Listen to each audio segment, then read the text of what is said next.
Thank you very much. And prior to us starting this meeting today, I just ask everybody to put their phones on airplane mode so we don't have any disruptions. And thank you for coming in this weather. And hopefully by the time we finish here today that the roads and everybody will be able to get home safely. So it is now it's 3 p.m. This public meeting is held under Section 34 and 51 of the Planning Act and is declared open.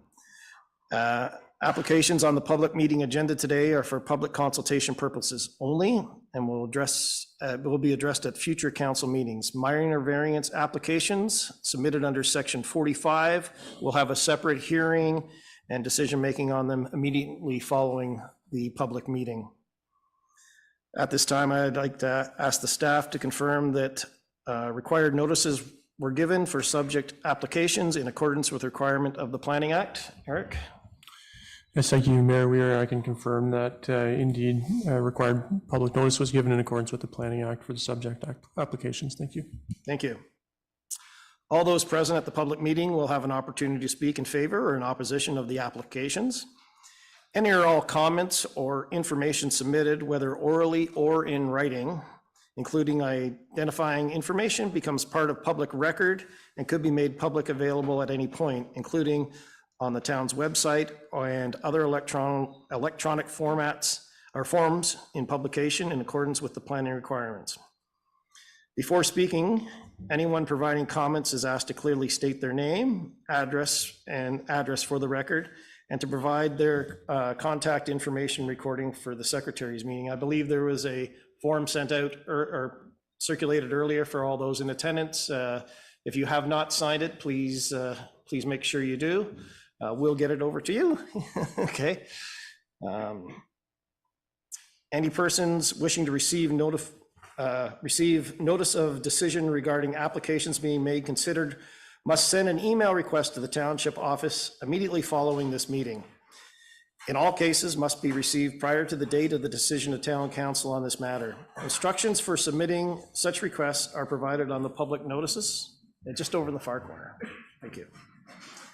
Pursuant to the provisions of the Planning Act, the rights and limitations of appeal on the Ontario Land Tribunal with respect to the decision of council on applications are as follows. A person or public body may file an appeal with the Ontario Land Tribunal within 20 days of issuance of public decision.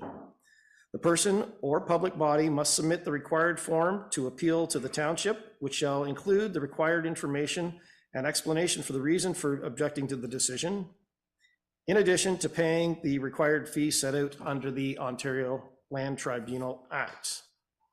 If a person or public body does not make oral submission at the public meeting or make written submission to the Township in respect to the applications before the approval authority passes or refuses to pass the proposed amendment, the person or public body is not entitled to appeal the decision to the Council of Ontario Land Tribunal. If a person or public body does not make an oral submission,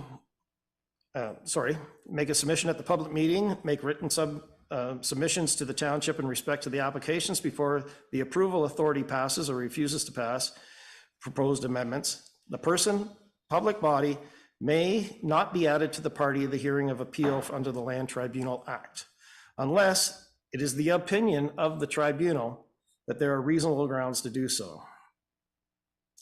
For the draft of submission of, for the draft plan of subdivisions or condominiums applications on the agenda today, only the applicant or specific agencies may appeal the decision of the county. All public comments or requests for notice of the decision on the application must be submitted directly to the county as per the instruction of the public notice. At this time, I'll ask staff to describe for the purpose and the effect of proposed zoning bylaw amendment related to file number ZB 2306.01 submitted by Republic of Buskistan Inc. and summarized in written comments. Planner Eric, will you please address this? Sure. Thank you, Mayor Weir and members of council. So the first item on the agenda this evening is file number ZB 2306.1, Republic of Buxton. It's a zoning bylaw amendment. The applicant's on a plane right now, not able to be with us. But this is a relatively straightforward zoning bylaw amendment. It pertains to lands known municipally as currently as part of 63 Fraser Road. It's located in lot 17, concession 3, Township of Bagot. The portion of the subject lands that is being rezoned is just a very small section, shown on the public notice on the key map. It's just a small triangular section, kind of at the southwest corner of the property. And the reason that the rezoning is required is it's a condition of consent approval for file number B4822. And essentially what happened was that the extent of the lot was originally believed, this is just kind of how it's been explained to us from the county, is that when the severance for that triangular lot, it's a new residential lot, when it was created, it was originally thought that the driveway was going to be within it. And then when they went and got the survey done, the driveway is actually outside of it. So the access that the existing access that's already there that they're going to be using to access this lot isn't on the property. And it, for that reason, it unfortunately doesn't meet the zoning bylaw. There's a requirement that the lands front and have access on a public road, that the lands themselves have to have access on a public road. So you can't go over another piece of land according to the zoning bylaw to access your property and still be able to get a building permit for a single detached dwelling. So it's more or less a technical amendment that's required. And they actually have also required a right-of-way over the retained portion of the subject lands in order to get this legal access. So that's essentially the purpose of the application. Happy to answer any questions of council. Mm-hmm. Does anyone on council have any questions? Does the applicant or the representative wish to speak in regards to the application? I believe, Eric, you mentioned that they are not available today. Okay. Does anyone on Zoom or in person here wish to speak in favor of the amendment? None seen. Does anyone wish to speak in opposition to the amendment? None seen. No hands on the Zoom. Okay. There were no written comments received. There were? Okay. Could we, thank you. Would you like to express what the written comments were? Oh, yeah, no, sorry, there were no written comments. Oh, there were no written in respect comments. to the Okay, application. thank you. Yeah, there were no written comments. Thank you. Are there any questions from council at all now that we've done? At this time, I'll ask staff to speak to the described purpose of the effect of the proposed application for subdivision submitted by Xander Plan Inc. on behalf of Calabogie Land Development Inc. to summarize the written comments received, noting that the written comments are to be made to the county for consideration for this application. Planner Eric, could you speak to this, please? Yes, thank you, Mayor. We would be glad to. I'm going to speak briefly. There are actually, we have the county planner, Ms. Lindsay Bennett, in attendance, and we also have Tracy Xander from Xander Plan, who's the agent on the application, who is going to speak in a bit more detail to the applications. I'll just note very quickly, the application numbers are 47T 22004. On the west side of Norton Road and 47T 22005 on the east side. The west side, so there's essentially what looks to be one large planned subdivision, but because they're bisected by a public road, two applications are required. So on the west side, you have 15 lots. On the east side, you have 37 lots for a total of 52 lots. And then you also have 6 blocks that relate to, things like stormwater management and natural heritage features that won't be developed. And so I will leave it at that, and I'll give the floor to perhaps the county planner first, and then the applicant, if it would please council. Thank you. And prior to speaking, if you could just identify yourself. And, Hi, I'm who would like to go first? Sorry, I'm Lindsay Bennett. I'm the county planner. Okay, Lindsay, Yes, hi. go ahead. All right, so thank you. Oh. All right, so just thank you, council. The County of Renfrew provides approval for plans of subdivision, and we work together with the township and the applicant to process any subdivision applications. So this meeting is one of the first steps in the processing of the application. The township is hosting this meeting on behalf of the county. We'd like to have the public meeting held close to the community where the development is proposed. So we thank you for the township for hosting this meeting. The purpose of this meeting is to give the community an opportunity to hear about the proposal and to provide comments. As Eric had mentioned, Tracy Zander is here to talk about the proposed subdivisions. So the county will take any comments into consideration while reviewing the application. And then our office will issue a notice of approval or refusal of the subdivision, as well as draft approval. A number of studies were submitted in support of the application, including a planning justification report, an environmental impact statement, a hydrogeological investigation and terrain analysis, a traffic impact brief, and a servicing options and preliminary stormwater management report was also submitted. So we have we circulated the public agencies and received a few comments back. There was no major concerns, and we did receive one written comment from the public, and it was from Wayne Cobell. So his concerns include hunting lands and the water management of the property, traffic and people management, and then the plan for the development. His letter was forwarded to the applicant as well as the township for review and comment. And then just another note, if members of the public would like to be notified of the county's decision, they can either email me, my email I believe is on the notice, or they can send a written letter to the County of Renfrew. And that was all I had, and the rest we were hoping Tracy was going to provide some more background information. Thank you very much. Tracy? Very good. Good afternoon. One second, sir. Yeah. Tracy, if I could speak for a moment before Tracy. Yes. Yep, my apologies. My apologies. We also have the owner of the subject lands in attendance, and he'd like to address council if Okay, possible. if you'd like to just sit at that table there and put the mic on, please. Yep. Sorry about that. Good afternoon, members of council. My name is Robert Dick.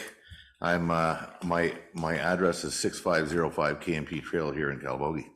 I'm joined here by my wife Jody, who also resides with me, and the other two owners of Calabogie Land Development are Clint and Joanne Leclerc, who are also lifetime residents of Calabogie.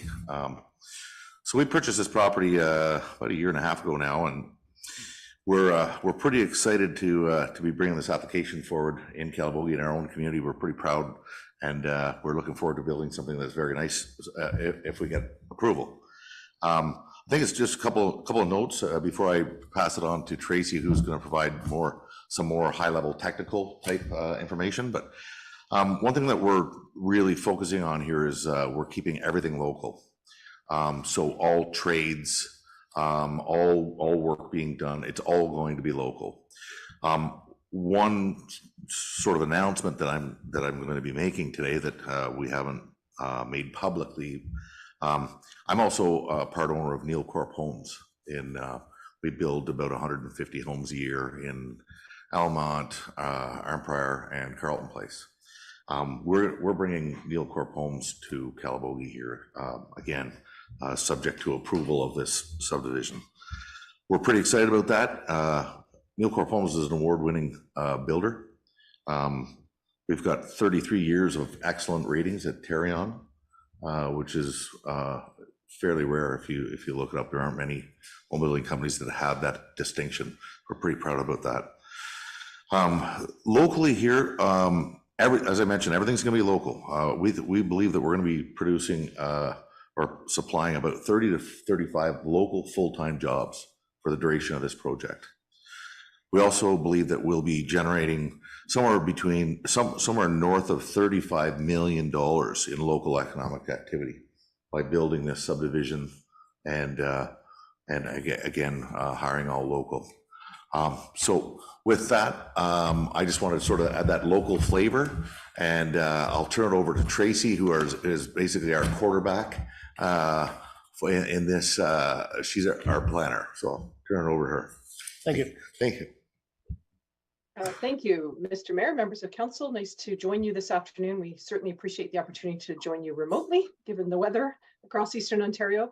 My name is Tracy Zander. I'm a professional planner. My company's based in Perth, and I've done lots of work with Robert and his partners over the years. So we're thrilled to be part of this project.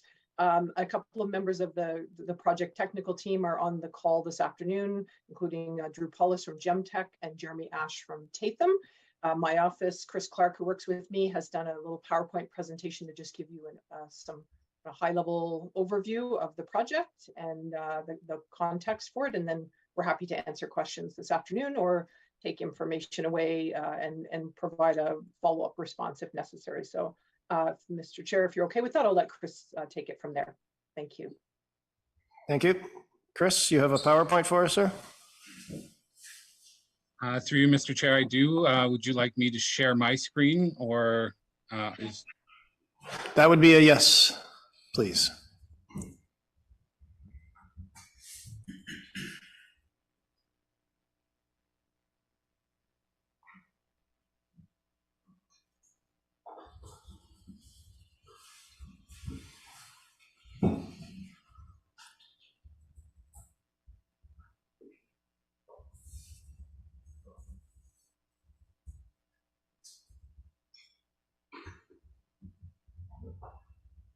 Okay, can everyone see that all right and hear me all right? Yep, thank you. Okay, perfect.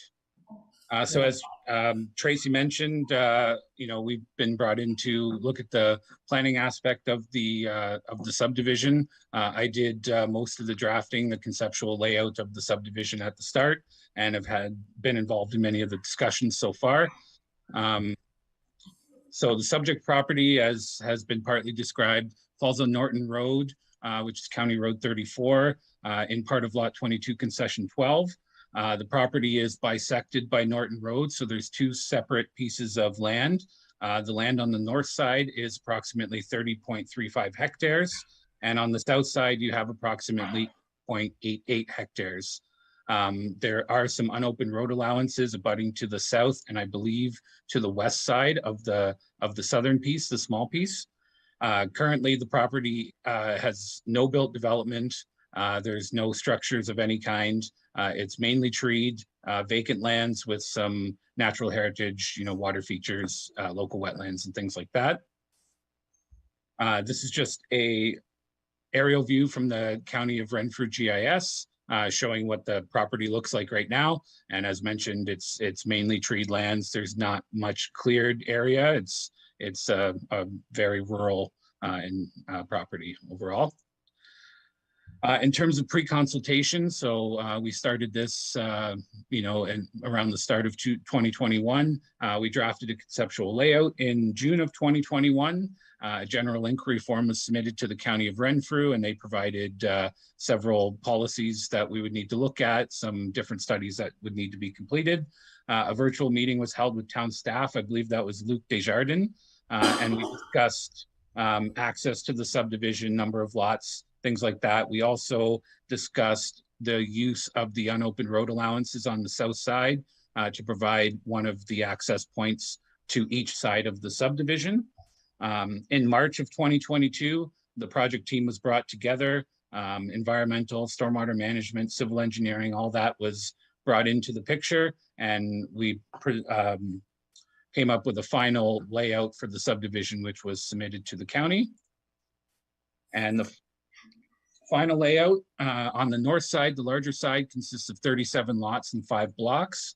The blocks are related to some of the natural heritage areas, which we've blocked out of the subdivision to ensure there's no residential development in the more sensitive parts of the site. The southern side consists of 14 lots and 1 block. The 1 block on that side is a stormwater management block. New interior roads will be provided. There will be two connection or entry points to each side of the subdivision. And those roads have been designed to meet up at the same points of Norton Road to create sort of, like intersections, I guess you could say in a way, to keep sort of the entrances and exits to the subdivisions in the same locations. There are a few lots that are proposed that will access directly to Norton Road, but overall, the majority of the lots are going to access off the internal subdivision roads. This is a copy of the plan that was submitted to the county. This was the plan that was also shown on the notice that was posted on the property. And as you can see, the sort of wetland areas with the more wetland hatched sort of in the middle and on the edges, those have been blocked out into separate blocks to ensure that no development will occur. These lines next to them are setbacks that were established as part of the environmental impact assessment to show that development should meet minimum setbacks to these natural areas. There were some adjustments made. Some lots were combined along the feature in order to make sure there was no incompatible development proposed. And the green features you see are the stormwater management areas that are proposed for the site as designed by Tatham Engineering. In terms of the provincial policy statement, the PPS supports residential lot creation by subdivision on rural lands. The lands would not result in any need for expansion of infrastructure. The new subdivision roads will connect directly to an existing county road to provide access to the subdivision. So there'll be no municipal expenditures in terms of road upgrades expected. An appropriate range and mix of housing is permitted to meet current and future needs per the housing policies of section 1.4. An appropriate range in this case, given the rural nature of the property, is single detached dwellings. There's nothing of higher density proposed than that. Private servicing is permitted in the rural areas where municipal and community services are unavailable or unjustified. And I would say in this instance, communal servicing, municipal servicing are not options for the site given the location. Hydrogeological studies were completed, including nitrate impact assessments, which showed the lots could be supported at the proposed sizes. The lots, as mentioned before, were designed to preserve and protect the natural heritage features and the water features of the site, to make sure some of these natural areas are preserved for future residents to enjoy, and they don't necessarily have to go to other parts of the township in order to have natural areas to walk through and enjoy with their families. There was a nearby mine hazard identified. We did reach out to the ministry and they deemed it to be no concern on the proposed subdivision. There's no resource lands or agricultural lands identified on the site. So overall, the proposal is consistent with the provincial policy statement. The County of Renfrew official plan designates the property as rural and environmental protection. The EP or environmental protection areas correlate with the local wetlands on site. That can be seen on the GIS mapping for Renfrew County. The low density residential uses are desirable for the residential designation given the rural nature of the site. An EIS was prepared to demonstrate subdivision can comply with the natural heritage policies of Section 8. And overall, there are some additional policies in the official plan that obviously can't all be put into this PowerPoint slide. We spoke a bit to the unopened road allowances. Utilization of those road allowances was supported by the township and is supported by the official plan. The objectives of the official plan for rural areas to preserve open space and rural character. We feel, protection of the natural heritage areas, the way we've designed it, meets that objective of the official plan. The official plan also seeks to promote ecological balance between proposed development and existing natural features. And again, with the blocks and the natural features delineated the way they are, we feel that the overall ecological balance will be maintained while we start bringing in new homes to this area.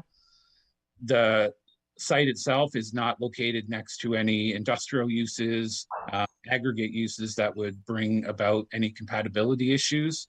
There were no MDS or setbacks from barns identified nearby. So overall, the residential uses on site will be compatible with surrounding lands. And in terms of lot sizes, sufficient lot sizes have been provided and demonstrated through the hydrogeological assessment and nitrate impact to show that the lots can be serviced and there won't be any concerns with things in the water or things like that. The Greater Madawaska zoning bylaw, I'll briefly touch on this. Currently, we're zoned rural and environmental protection. Again, the environmental protection is sort of focused around the wetland areas. The EP zoning is proposed to remain in place. The remainder of the property will be rezoned to rural residential. All lots exceed the minimum area of the rural residential zone, and the majority of the lots, with the exception of those on the cul-de-sac, meet the minimum frontage requirement. I think it's 3 or 4 of the lots on the cul-de-sac only have 40 meters of road frontage, but that is typical for development on a cul-de-sac to have slightly lesser frontages because the majority of those lots are more wedge-shaped and widen out as you go back. So the lesser frontages won't be an issue, and we can recognize that through the zoning amendment for the property. Several supporting studies have been completed, and I've touched on many of them. In addition to hydro-GIS, we've had servicing options, preliminary stormwater management completed, geotechnical and traffic was also provided, and our office provided a planning justification report with the submission. So in summary, we do have 2 separate plans of subdivision for the whole property due to the fact it's separated by the road. The new internal roads will connect directly to Norton Road, will provide frontage for the majority of the proposed lots to keep new accesses and entryways onto the county road itself minimal. The proposal meets the intent of the official plan, zoning bylaw, and PPS, and in our opinion represents rural planning for the township. Thank you.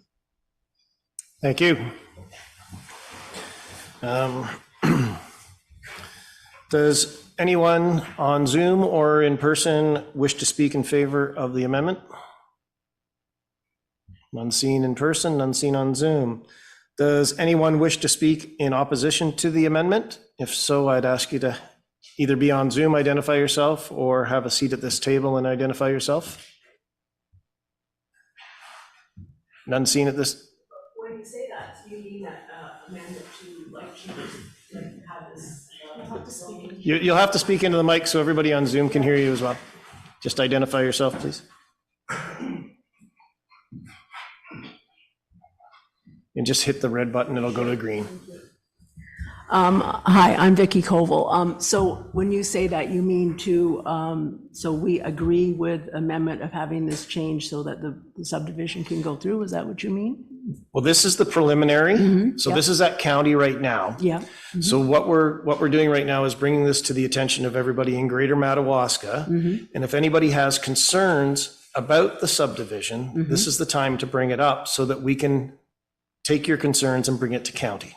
Yes. Well, my husband wrote a letter, and we do have concerns. We have concerns with the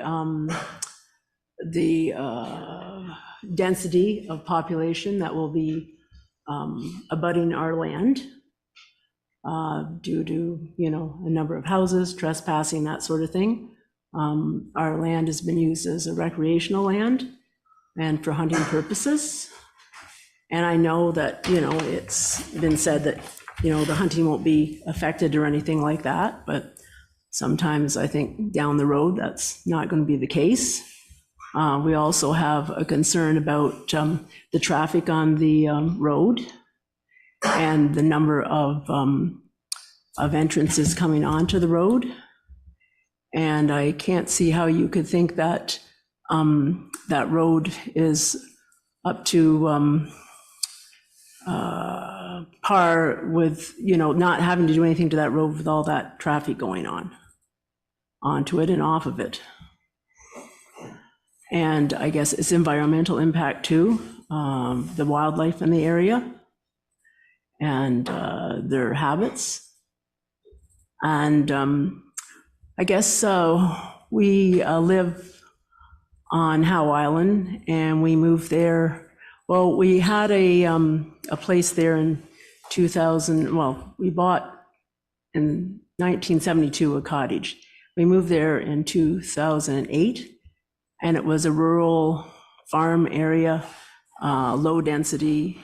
And now all of a sudden it's like a lot of homes. People don't like this, people don't like that. It's almost like, you know, buying beside the pig farm and then complaining about the smell. So I guess those are our concerns. I don't know if there's anything, you know, that's the main concern. Okay, thank you. And your comments will be brought Thank to you. the county council. If I could just ask you to turn that off. So Yeah, that we I'm don't going get to right feedback. now, not Thank a you. problem. Get enough feedback from me. We don't need it from that. Does anybody else wish to speak in opposition? Skippy? If you could just mic and identify yourself, please.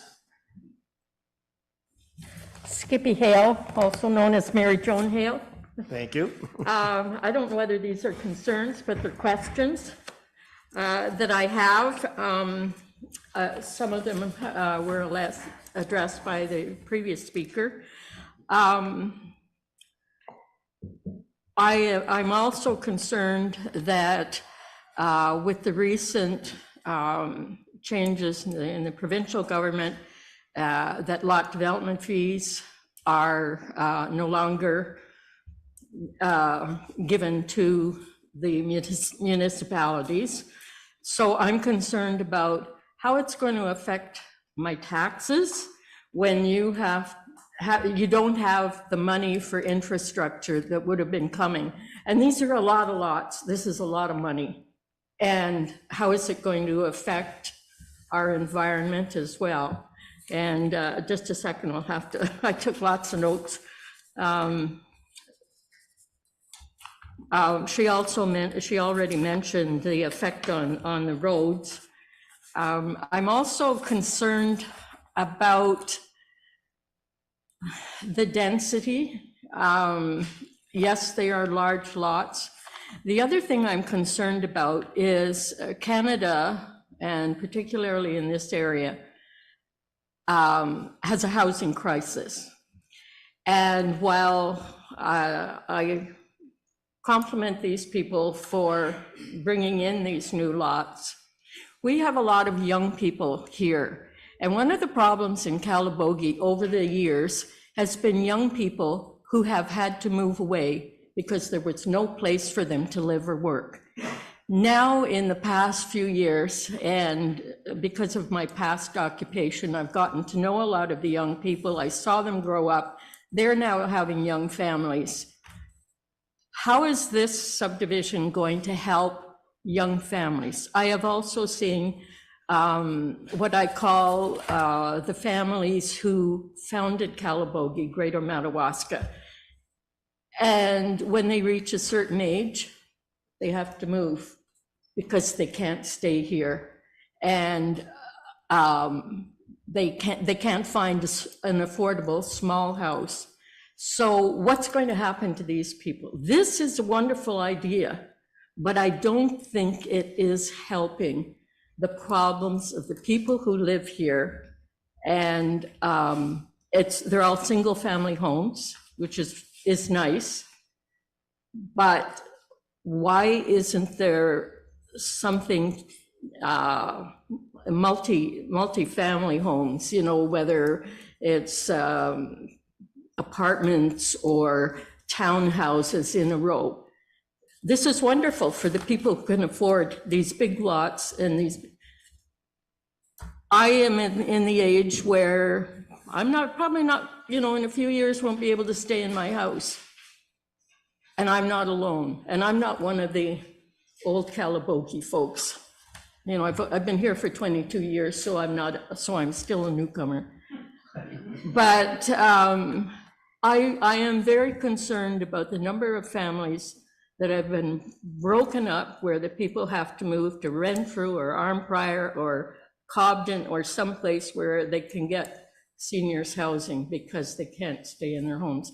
And I'm also concerned about people who have had a family home that is paid off, and with the increase of our taxes, some of these people will not be able to afford the taxes on their home that's been in their family maybe for generations. Again, I'm not an economist. I'm just a person who likes people, and I love this place. I wish these people good luck, but I don't think that it's helping anything to do with the housing crisis. We're bringing people in from away, which is fine. But there are a lot of people who live here who want to stay here. And how is this going to help these people? Anyway, that's my rant for the day, and I shall say thank you for listening to me. I will not take that as a rant. I will take it as concerns. Thank you very much, Mr. Thank Mayor. you. We will ensure that your comments and considerations are put to the county in regards to this. Thank you. Thank you, sir.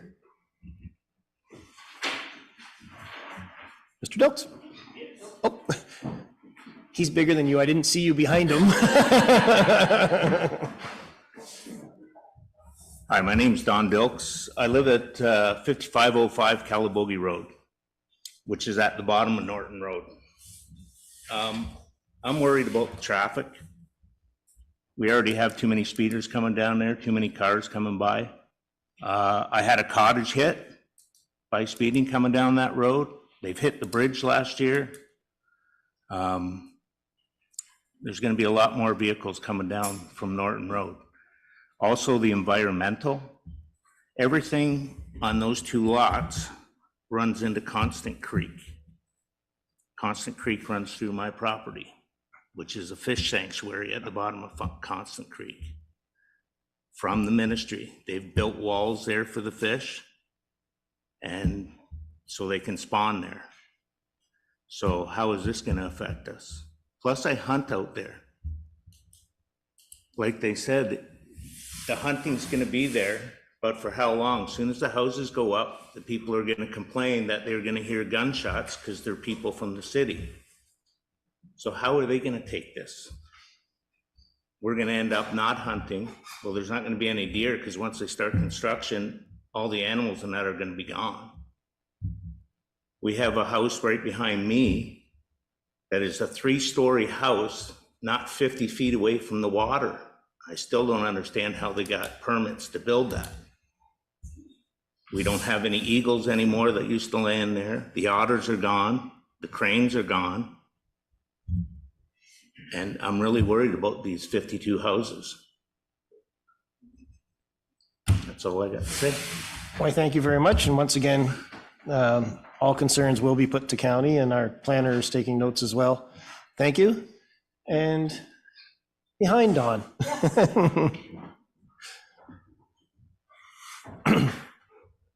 Just hit the green. Yep. Hi, my name is Susan Beal. I live at 44 Norton Road, so I'm down at the bottom, not quite at the cemetery, but along that way. And yes, there are concerns. Opposition, I don't know because I don't have enough information yet. I am assuming, do we get information on all of these studies that have been done? Is that privy to the public? That's one question. Is that an answer? Do we get answers here? I'll refer to our planner for that because he's the expert. Do we get answers for those assessments? Are there some place that? Yeah, so through you, Mayor Weir, so yeah, you can ask the county. The county has all the studies. Right. We have them as well, but it's a county application. It's more appropriate generally if you go through them to get to review the studies and whatnot. Okay. I'm not sure what the approach is there, but yeah, certainly it's public information. Yeah, anything submitted with the planning application is public information. Okay, good. So yes, of course, there's concerns. There's concerns. The road, Norton Road right now is full of potholes. There is an area that was redone by the county, not down at our end, and certainly not in the area where the subdivision is. And all they do is resurface it. You put more traffic on there, it's going to be continual potholes, I don't know how you can say it doesn't need to have work, because it absolutely does have to have work. It's a mess if you drive that road. I'm just curious what the target population is, and are you doing the building of the homes, or are you just selling lots and letting individual people, when you talked about local hiring, are you doing the building or are you selling lots and letting people build their homes?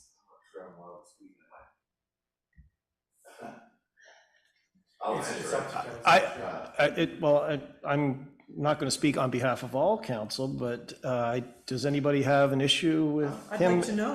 Yeah, I would like to know too. Yeah. Your plan is built. Okay, okay.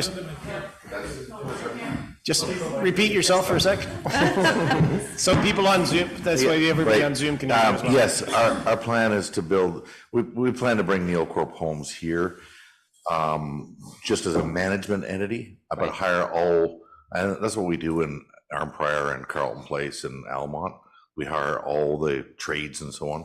We have some of them Yes. in the crowd here with us, framers and electricians and plumbers and all that. So that's what we plan on hiring here. So is this subdivision going up all at once? Like, is that is it in sections? Is it It's more likely going to be over 2 to 3 years. over 2 to 3 years? Yeah. So there'll be so much. Yeah, who knows where the economy is going and the Right. interest rates and all that, Right. but we hope to be 15 to 20 homes built per year. Okay. Yeah. So on that, I'm at the bottom of the hill. So how is that, if at all, going to impact my water coming That- down? I- That's an I can't impact answer that. study. I think that would be part of the environmental Yeah. assessment that you Yes. can get from the county. I Right. don't think. Yeah, they've Mr. done Dick all of is- those studies and Right. traffic studies and all that. So I'm not the person to answer that. No, I You know. understand that. I understand that. Yeah, and if I may, just through you, Mayor Weir, so we do have, I think, Ms. Zander indicated, we do have some of the folks that prepared those studies with us as well. We have a couple engineers with us at the meeting, and perhaps if they're, at the pleasure of council, they can maybe field a couple of those questions. There's been a couple already in regards to water quality and traffic and that kind of thing. And so maybe And once. waste material. And waste material. So why don't, if I could just ask the engineers to keep a list of everything you're hearing, and then maybe we'll give you a shot and you can respond to them instead of kind of a back and forth. I think would take quite a bit of time. Like Sure. just listen, and as the comments come in, we can maybe open the floor at the pleasure of council, of course. Thank you. Okay, great. Thank you. So my other question is, if you're building a subdivision, does that mean there's going to be streetlights? So that's another concern. We like it being dark. We're in the country, and I have heard that come up with people that come from the city. Well, we want streetlights. Well, then go back to the city. I mean, and that is a concern. In a subdivision, are you going to be the road management? You're building this, you have a plan for that. So that's another question that I would like to know the answer to. Our services, somebody talked about taxes. What are we doing about fire? We don't even have we have a volunteer fire department. So where's the concern about increasing that load on our fire department? Not to mention schools and medical and all of the other services that we have. As soon as we start increasing populations, we start increasing services increase taxes. So that would be another kind of, not directly at you, but just another concern for the council to consider when they're making their decisions about what impact that has on the existing residents in terms of taxes. Fire is a big thing. That's a ways up there, so you're putting up 52 houses, that's going to increase that fire risk also. So what else did I have? I think that's all of the questions that I had that would be answered to look forward to. Yep, I think that's it. Those are my concerns. Okay, thank you. Okay. Eric, and I believe the county is taking notes, and we'll get answers to your question, and say all concerns are going to the county right now at this time. Okay. As they're in control of the situation at this point. Okay, so if we're sending an email to ask for the decision and the impact, can you give me that reference number for the application? Certainly. So I can write that down, that 2B, whatever that number was? Eric, if you could provide that? Yeah, I can certainly do that. It's also on the public notice. If anyone's got a copy of the public, it's on there as well. but I can give it didn't to you. get it. I didn't get a copy of the public, like it wasn't in my mailbox as a, It's 120 meter circulation, so it's, yeah, and then it's posted on the property. But there's no houses there. Yeah. In So 120 meters. yeah, I can provide that for you, for sure. I think we Anyway, posted on the website as well. It is, I took a picture of the Yeah. sign, so I could probably get it off It's on, of is it that. on the website as well? Yeah, Yeah, it's the on- notice is also on the It's on the website site. as well if you have Okay. internet access, All right. okay? Okay. But I will give it to you for sure. Just give me a moment. Oh, you got it? Yeah, thank you. It's 47T 470. 22004 and 47T 22005. So there's two of them. Okay, that's for each side. Okay. Okay, that's great. Thank you very much. And you have the the email of where you need to send it? That's County Renfrew. Yeah. Is that correct, Yeah. Lindsay? Lindsay, do you have your email address you can give them quick? Yeah, so my email is just lbennett, BENNETT at Oh, I hear county. that. You're gonna need to slow that, you're gonna need that, you're gonna need to slow that down, please. Sorry. So it's lbennett, BENNETT at countyofrenfrew.on.ca. I didn't get the first part, but I'm sure I can Okay, get it it's, off the website. it's L Bennett, Oh, Al Bennett. L L, BENNETT okay. at countyofrenfrew.on.ca. Great, got it. Okay, think thank I'm you very correct. much. Okay, thank you. Do we have anybody in the back there? Yeah, if you just come up there and hit the little red button, it'll turn it green. No, actually, prefer if you go to that one, please, then we can. No worries.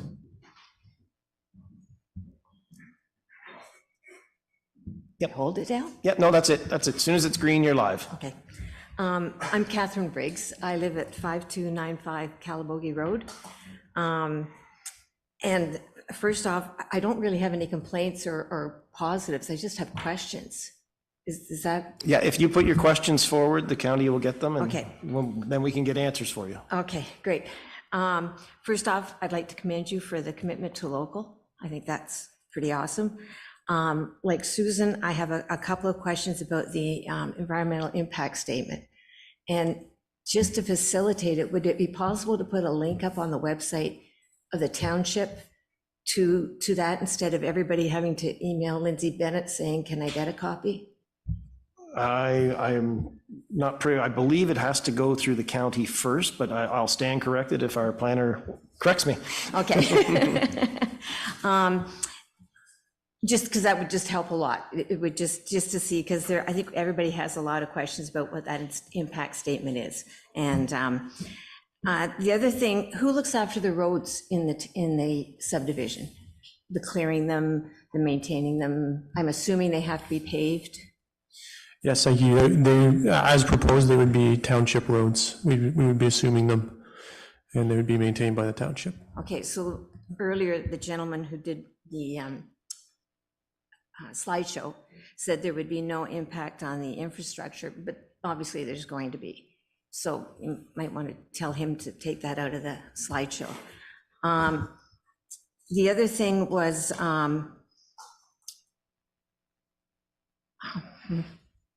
wetlands. Are they just protected by being separate? Is that the idea? Setbacks. And that's all in that environmental. Okay, yep, that was it. Okay, thank you. and Thank you. So your concerns are duly noted with the county now. Do we have anybody else in person with any questions or concerns?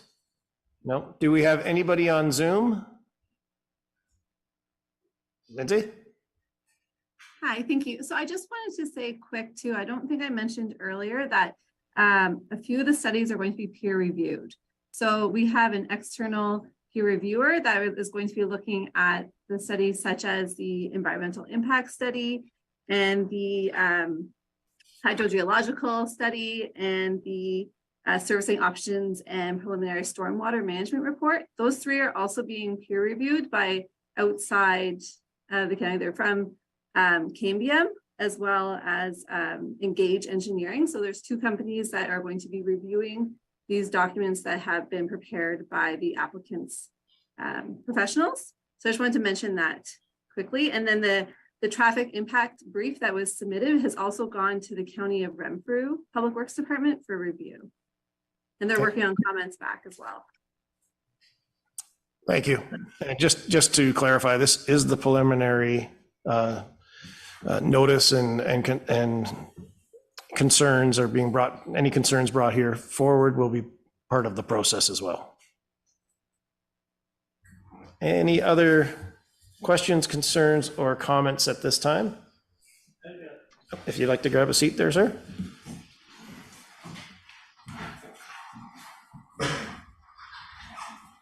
Hi, my name is Wayne Koval. Right. I've just got a concern about the wells and that, and the septic systems. I assume they'll all have septic systems and all of them will have their separate wells. Is it normal that you build the house, the septic system, and then the well behind it? Because that's the water drainage, the way this will go, according to one of the plans. That's all I have to say. Okay, and the county planner will take note of that, and we'll have answers to your question. Anyone else with comments, concerns, question? I'll get to council. None in the. Sorry, go ahead. If you identify yourself, please. And it's Mark Wargi. I'm on Zoom. I apologize. I just jumped on a little late, and I know I'm here for the notice of the public hearing for an application for an approval for the for my particular bill, but I'm not sure if I'm supposed to speak up now or if I'm supposed to chat later. Apologies for the. Okay. Sorry, which one are you here for? Oh God. Minor variance? Minor variance. Thank you, sir. Okay, we are not at that point yet, sir. We will adjourn. Once we adjourn this meeting, then we'll be moving on to the committee of minor adjustments. All right, I will. Okay. Stop talking. Any other questions from Zoom or anybody in the audience here? Okay, now I'll open it up to council. Council for any questions? Yeah, I have a question for the planner. This township really doesn't have a comprehensive plan for how we want to grow, where we want to build, where we want to have, trails. We haven't done that process. I know, not to the detail, to the neighborhood, down to the detail to the neighborhood. What authority or what can we do as a council to say, I love the proposal, could you add some affordable development into it, or could you make sure that it connects to trails? What authority do we have unless we have our pre-done plan that includes that? Yes, thank you. And so there are bylaws that you can put in place that will prescribe, for example, a percentage of dwellings within a development that have to be affordable housing. Affordable housing is often, by the definition that it's given in provincial policy, often doesn't meet the threshold for being very affordable, even if it's called affordable. The reason being is that it's based on a specific percentage. I don't have it off the top of my head. Percentage of the average home and of average income in the community, and the numbers, I think it's like 70%. It has to be like 70%. We certainly look into it. We can kind of bring that back. It wouldn't be able to do it as part of this. So the way the clergy principle works is basically whatever you have in place, like you wouldn't be able to go and amend your official plan or amend your zoning bylaw to impose new requirements on an application that's already been filed, but that's certainly a project that council could commission you know, to look into and see about putting some kind of a bylaw back in place. So yeah, it's a larger project. It's not something that you just say, hey, I want you to you know, have a certain you know, whatever arbitrary number of units.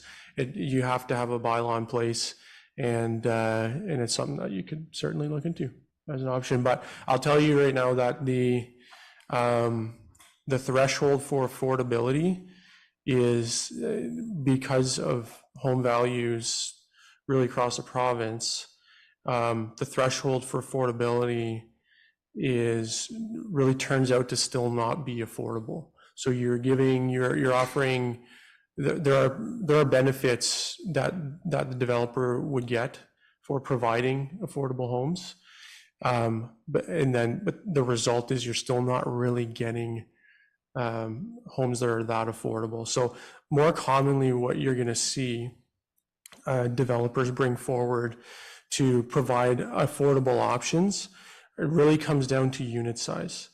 Unless there are financial incentives in place from either the province, the federal government, or local municipalities through things like community improvement plans or what have you, it's really difficult to ask a developer to say, I want you to take a haircut so you can build cheaper homes, right? There's just costs to development, and so that's a difficult ask.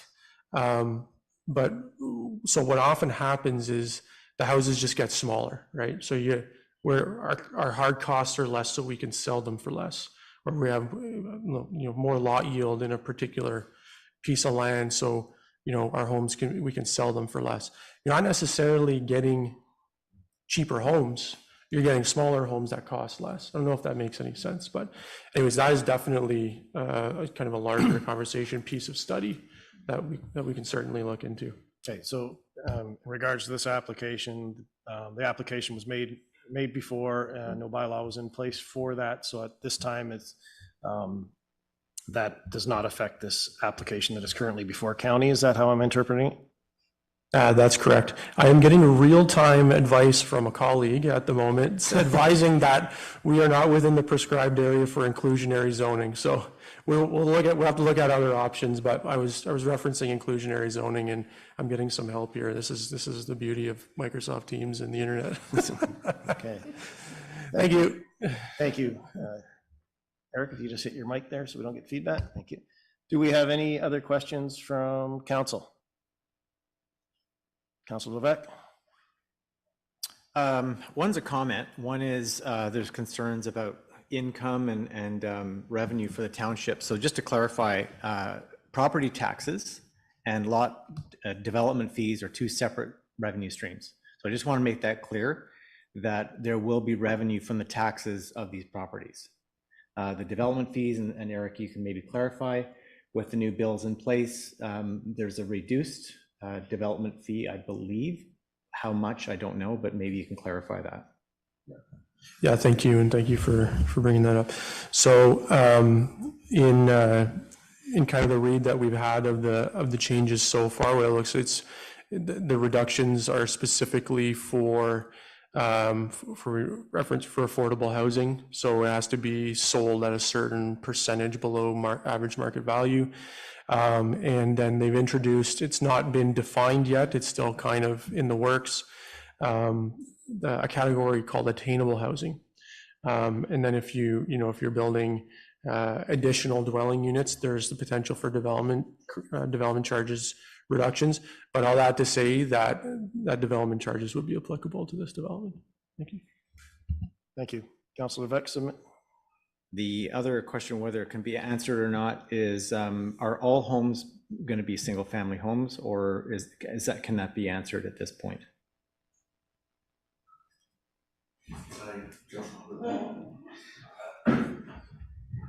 So at the time of designing the subdivision, goes back quite a piece with Luc Desjardins. So a lot of consultation with Luc. There are a lot of issues that surround affordable housing. I sit on the Affordable Housing Committee for Lanark County and Mississippi Mills. There are a lot of issues. One, I've spoken to Councillor Levesque about wanting to be on a committee here for affordable and seniors housing. So something to look forward to there. We are investigating, this plan doesn't reflect it, we are investigating adding some townhomes. The issue with townhomes in a rural environment is you're adding septics, right? So there's, nobody likes to hear the word communal septic. That's like a no-no. But we are investigating some townhouses. We'd like to see if we can put some townhouses in there, but I'm not sure whether it's going to happen on this one. Perhaps subsequent developments. It's difficult in a rural area to put multi use buildings. So if that answers your question. Yeah. Thank you. Very quickly. And yeah, so definitely the limiting factor in rural areas is servicing.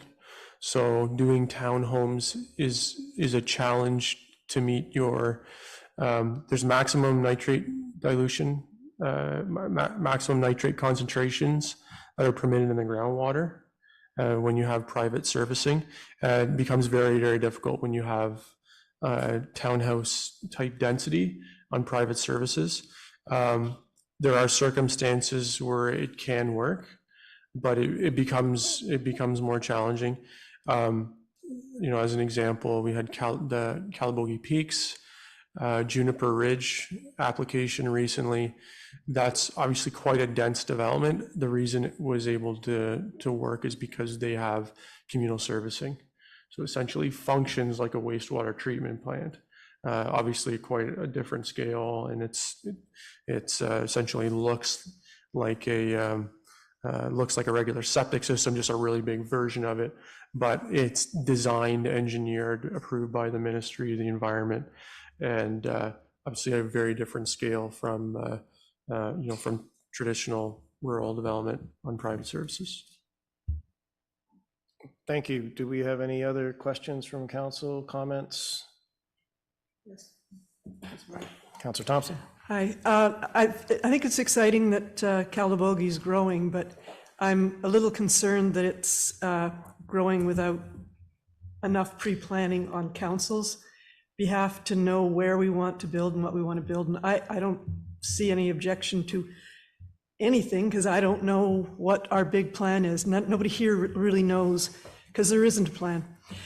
You said you were going to bring other developments. Will they be right next door to it? Will there be walkable neighborhoods? Will they be connected in any way? Or are we looking at urban sprawl, which really we don't want to become a bedroom community of Arnprior? Do you know what I'm asking? Yeah. That's putting a lot on you. It really should be on us. Yeah, I think that's probably not a question for this application, but I think moving forward, we as a group will be working on that, and we will be able to have a clear vision and strategic plan on where we're going. Right. And we are in the process of starting that process. I think we'll be able to have that answer for you while all of us work on it with the community. Thank you. Okay, thank you. Is there any other questions, comments, concerns at this time? Okay. This therefore completes. We have somebody on Zoom, do we? Oh, we do. Sorry, my apologies. Go ahead. Totally fine. Thank you, Mr. Mayor. I just wanted to thank everybody for their comments. Myself and the other project team members here have taken lots of notes, as have your staff. So we'll regroup with your staff and work on some responses to the questions and comments that have been raised by the residents. So I want to thank everybody for their comments. I really appreciate it today. Thank you. Hey, thank you. And before I go on any further, is anybody else on Zoom, Robin, that I've missed? Okay. Thank you. Sometimes tough to see the screen there. So this therefore completes the public meeting process. The council will give careful consideration to comments received by the applications before it. With respect to the county applications, I will reiterate that written comments are to be submitted directly to county in accordance with the instructions notice of the application and public meeting, and the Township Council will also be providing comments on the application at subsequent council meetings. A decision on the application by county will follow. A notice of decision issued by county will be in accordance with the Planning Act requirements. If there are no further comments or questions at this time, I will declare this public meeting closed. Seeing no hands. Okay, we will close at 4:05 p.m. And I thank you all for your attendance here today. Don't forget to turn your phones back on, and please drive safe.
And thank you.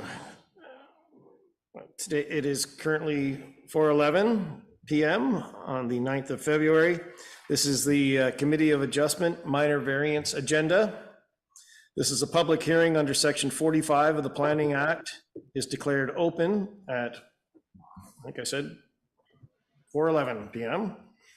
The purpose of this hearing is to obtain public comments on the applications on agenda and to make decisions on the applications in accordance with the Planning Act requirements. Applications for minor variance are considered strictly on the basis of 4 tests established in Section 45 of the Planning Act, which the staff evaluate in their report and recommendations in this matter. Are there any declarations of pecuniary interest or conflict of interest from any member of the committee with respect to the applications today on today's agenda? Councillor Levesque? I, Councillor Jeff Levesque, declare pecuniary interest in the Committee of Adjustment agenda of February 9th, 2023 for item number 4.1, item title A15/22, Armor, for the following reason. The applicant is a relative of mine, and I will excuse myself from this session. Thank you, and we will come and get you for the next one.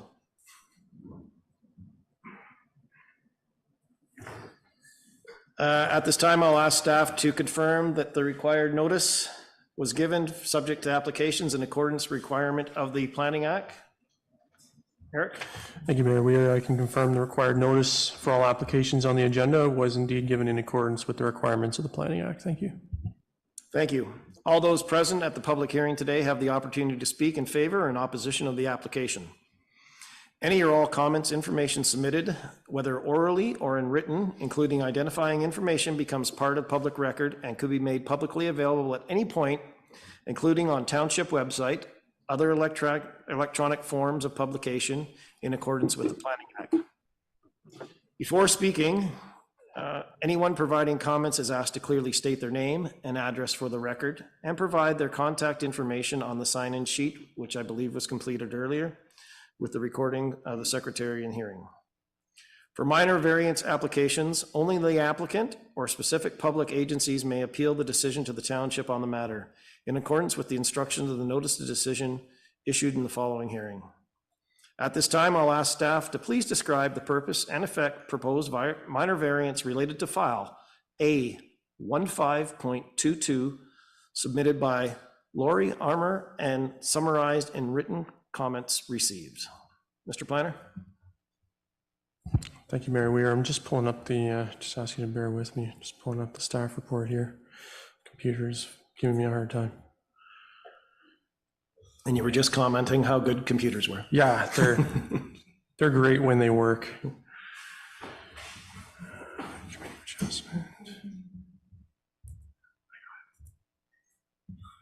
Thank you. Okay. So this is my variance application A1522. Applicants by the name of Armour. The application is to permit a reduction to the minimum front yard depth from 7.5 meters to 5 meters to allow for the construction of an attached garage. And we are recommending the following conditions as staff: that the proposal be constructed substantially in accordance with the submitted application, that a building permit is issued no later than 9 months following the date of issuing this decision, and that prior to the issuance of a building permit, the township receives a clearance letter from the utility companies benefiting from an easement across the frontage of the property, confirming that they are agreeable to the use of the easement and the need for any relocation of utilities. So the applicants previously submitted an application for variance A11-22, which was for the reduction, also for a reduction of a front yard depth from 7.5 meters to 6 meters. That variance was granted on September 15th, 2022. Since then, Hydro and Bell have made changes to the location of utility poles within the easement along the front of the property. The applicants, based on the new utility pole location, it gives the applicants an opportunity to build a little bit closer to the front yard, a meter closer. and still maintain the 4.8 meter setback from the hydro easement that they require. So they are effectively just coming back, resubmitting their application. Unfortunately, there's no flexibility when it comes to minor variances. So even in a case like this, where it may be considered reasonable to provide another meter of flexibility, the previous decision was for a reduction of 7.5 meters to 6 meters. And in order to reduce it to 5 meters, they need to come forward with another application. So as noted, the minor variances are always evaluated based on 4 tests. Okay, so section 45 of the Planning Act, sub 45 sub 1, establishes 4 tests, being the first one that it has to be considered minor. So that's not strictly a numerical exercise. It has to be evaluated in terms of the impact. So you could have a very small numerical reduction being proposed with a very significant impact. Example might be where you have property with on the adjacent property, the building is illegal non-conforming and it's basically on the property line. And so a reduction in the interior rear yard setback, as an example, and a very small reduction might have a significant impact because there's not much left. So it has to be considered minor. It has to be appropriate for the development and use of the lands. And so we look at that in a comprehensive way. We look at what the variance is enabling in terms of the use, like what kind of a structure is being built, whether or not the lands will function appropriately in terms of vehicular circulation, access, parking, those kinds of things, whether there are any significant concerns in relation to, lot grading or drainage or policy issues like archaeological resources or anything like that, okay? The third test is that, third and fourth test, we usually just say them together. They have to meet the general intent and purpose of the official plan. And then fourth, they have to meet the general intent and purpose of the zoning bylaw. So counting those together, minor, appropriate for the development of land, and they meet the general intent and purpose of the official plan, the zoning bylaw. So that is the basis that we evaluate every application for minor variance that comes before council or the committee. And that's what we provide our recommendation based on. With this particular application, we consider it to be minor in terms of impact. We're not seeing any impacts. It's a well-treated front yard. We're not anticipating any impacts to sight lines or anything like that. It's considered to be appropriate for the development of the lands. It's for residential purposes. It's providing an attached garage that'll provide additional amenity to the residential use of the property. It's not going to be reducing water setback. It's being built on the other side of the house. We consider it to meet the general intent and purpose of the official plan. There are no policy issues that are brought to bear on this particular application. And it meets the general intent and purpose of the zoning bylaw. Again, the purpose of the front yard is to provide for things like sight lines, appropriate vehicular circulation and parking. None of those elements are impacted by this proposal. So we're satisfied at the staff level. It meets the 4 tests of the Planning Act, section 45, and we are recommending that it be approved subject to the conditions. And those would be my comments on this application. Thank you. Thank you very much. We're going to go, does the applicant or their representative wish to speak in regards to this application? They are present here in the room today. I don't think so. I think I've did a great job. Okay, thank you. Does anybody wish to speak in opposition to the amendment? None seen in person, none seen on Zoom.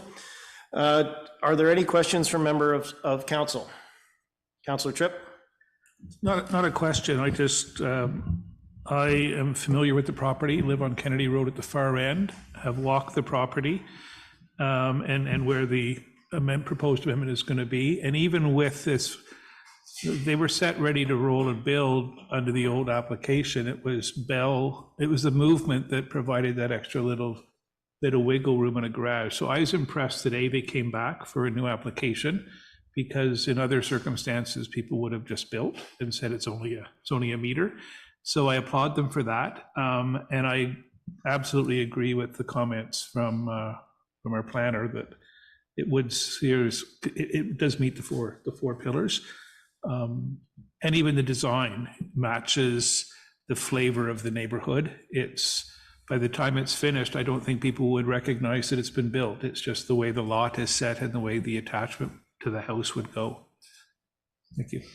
Thank you. Any other questions or comments from council? None? I would just like to make note that members of the Committee of Adjustment have attended this location.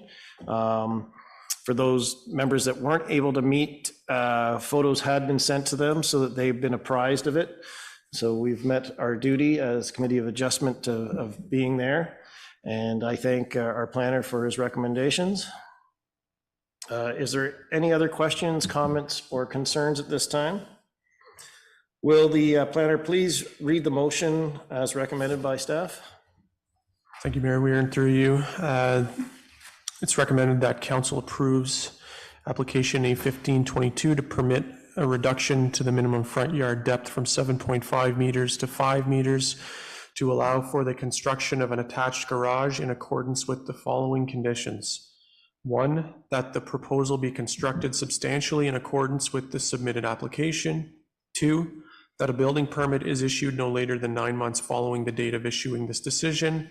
And 3, that prior to the issuance of a building permit, the township receives a clearance letter from the utility companies benefiting from an easement across the frontage of the property, confirming that they are agreeable to use of the easement and the need for any relocation of utilities. Thank you. Can I ask, do we have a mover for the tabled motion? Councillor Tripp, second. Councillor Popke, all in favor? It's unanimous, so moved. Motion carried. I would ask that Robin's way ahead of me. She's already getting them. I was asking for Councillor Levesque to be brought back into the room. Thank you. And I thank you if you. Thank you. Okay, thank you for attending. Drive safe. Yes. And we'll just hold for a minute until Councillor Levesque is back in the room.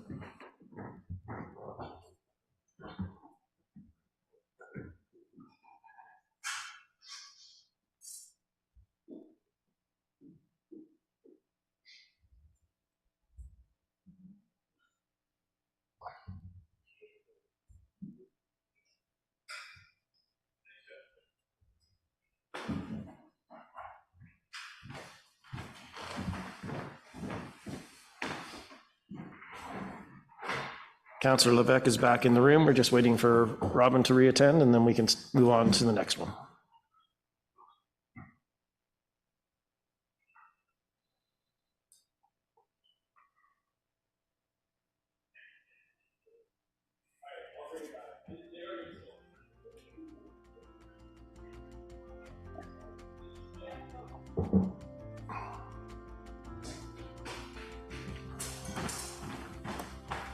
Okay, we're all back in attendance again. Okay. And as soon as I find out where I'm on my notes here. 36, thank you. At this time, I'll ask staff to please describe the purpose and effect of proposed minor variance related to file number A16.22, submitted by Mark and Kelly. I'm gonna really mess up. Galray, is that correct? Gawari. Okay, close enough. My apologies. My apologies. All right. Summarize the written comments received. Planner, could you please summarize and comments, please? Thank you, Mayor Weir. I'd be glad to. So this application is been filed by Mark and Kelly Calabogie, file number A1622. It's for lands known municipally as 3163 Calabogie Road, legally described as part Lot 18, Concession 4, Township of Bagot. The property is 1.67 acres in area with about 37 meters of frontage on the Madawaska River. The property is zoned rural in accordance with the zoning bylaw, designated rural and in the official plan. A single detached dwelling is currently on the property with a shipping container and a partially constructed coach house on the property. There's an application sketch attached to the report as Appendix A. And the site plan sketch should show the location of a new dwelling, the proposed coach house on piles that's currently under construction, the location of the septic system, as well as location of septic tanks. So the way this works is, and the reason this is here is because the way the county official plan policies deal with second units, and that's what the coach house is, it's a secondary dwelling unit. The way it handles secondary dwelling units is it says that if you're over 2 acres in area, you don't need any zoning relief, okay? We had dealt with a zoning bylaw amendment to deal with, but that was different because the size of the dwelling, so that was complete.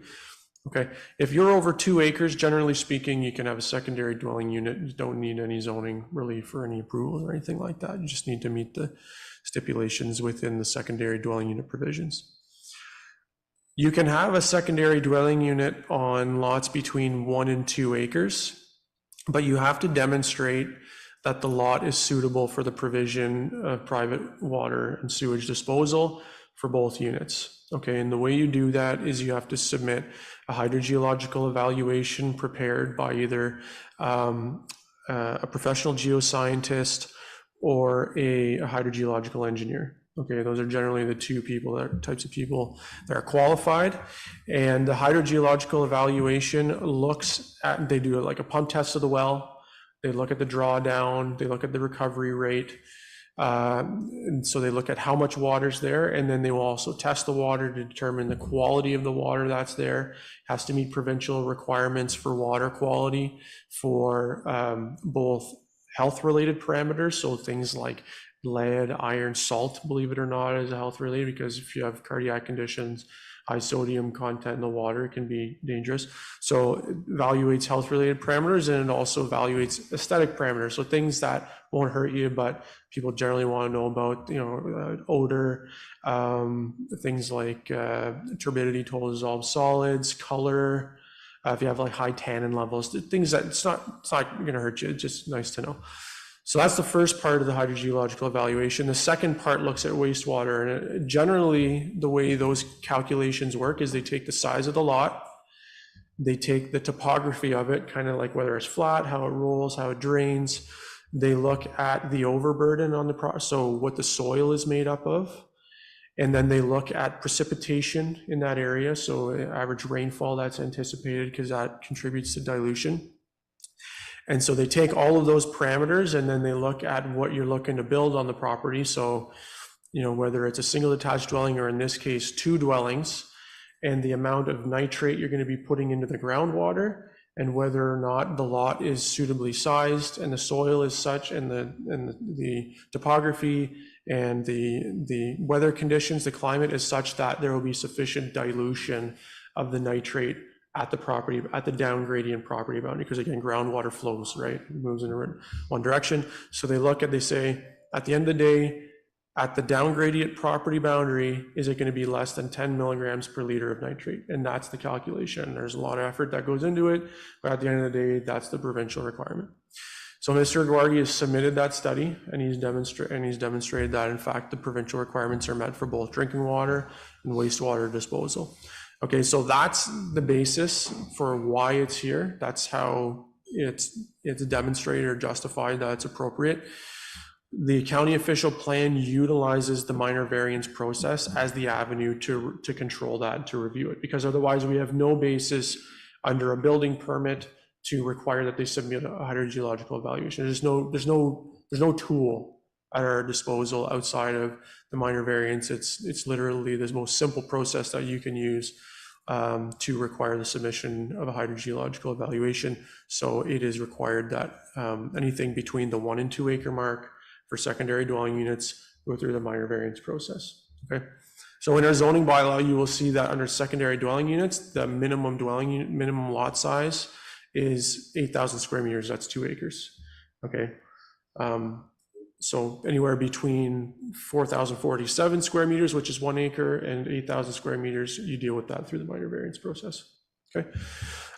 So all that being said, you still look at it through the 4 tests. Is it minor? Is it appropriate for the development of the land? Does it meet the general intent and purpose of the official plan and the zoning bylaw?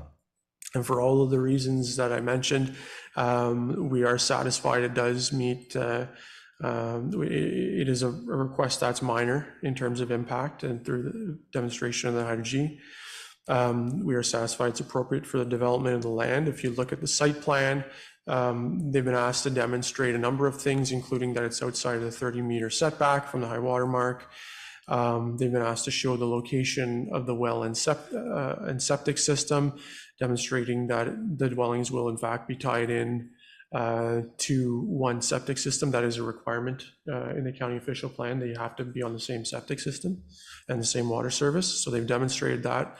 In fact, had the septic system engineered.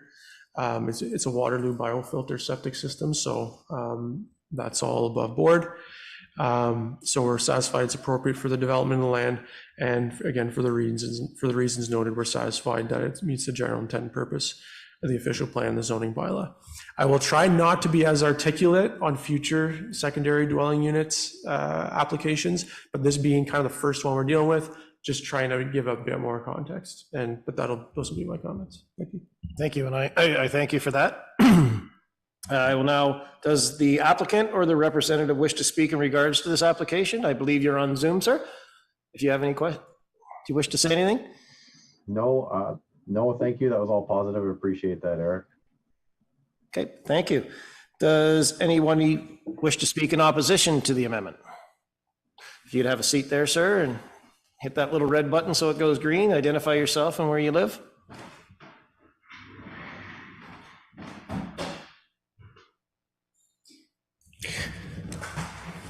Good afternoon. My name is Chris Merla. I am the next door neighbor upstream from the subject property. Address is 3183 Calabogie Road. I do have a number of concerns with the minor variance application. And I think I'll start by saying the present situation is a bit of a mess. At present, there is no primary residence, nor is the septic system contemplated anywhere in existence. The secondary residence proposed, which is the subject of this minor variance application, is in fact already partly constructed, quite substantially constructed, which was done without a building permit. Now, given that situation, we're kind of getting the cart before the horse, in my view. I recognize the province has mandated or edicted, if you like, that anybody in there who wishes can have some kind of secondary residence, be it in-house or addition to house or standalone. I understand that. But we're here because the lot is undersized, as the planner described. And we're seeking, therefore, the applicant is seeking, therefore, to have the lot size varied to accommodate what he can do. Now, what strikes me is the lot already being undersized, and there being no existing primary residence.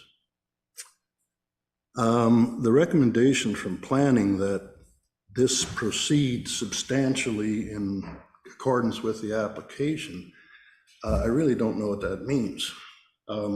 What is to proceed exactly? And what is the application and what is the proposal? By which I mean the requirements that are being dealt with in the planning here require a sort of a unified whole.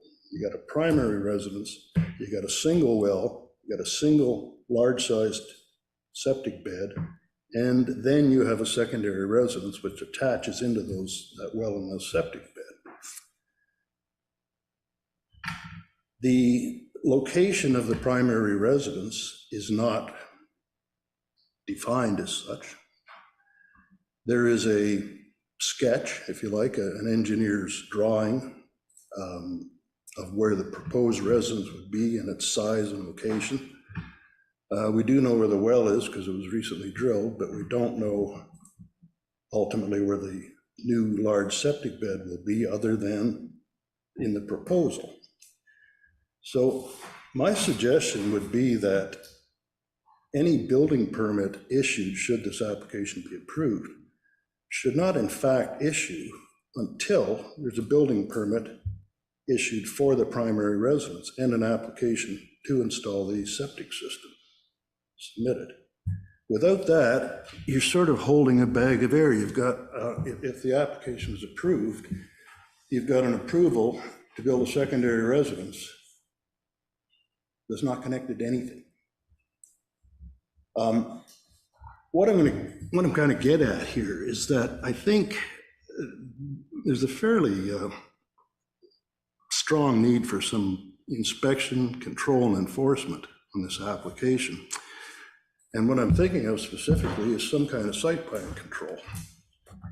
And that is permitted under the, I believe, the county official plan for any residence which is on waterfront, which this one is.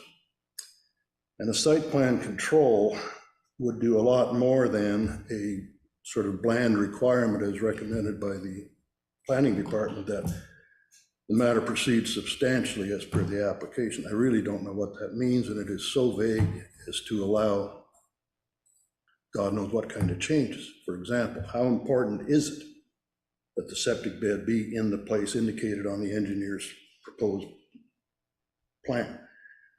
How important is it that the house be in the location and the size of the frontage and all that as proposed? Because we don't know if that'll be built. Perhaps it never will be. Other matters of concern is the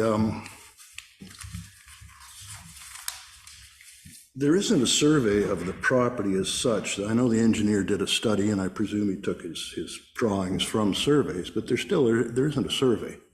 And I'm certain there is in existence a survey, in fact, 2 of them for this particular lot.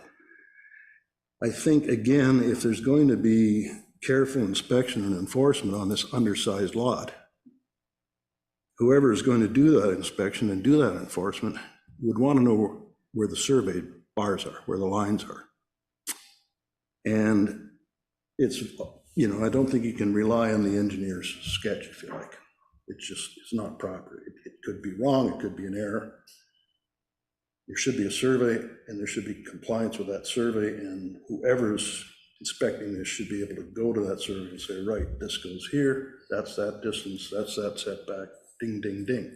Don't have that.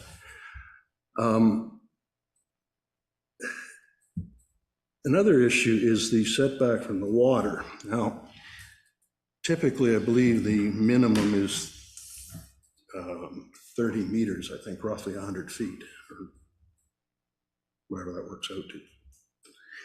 So on the sketch as prepared by the engineer, it's more than that.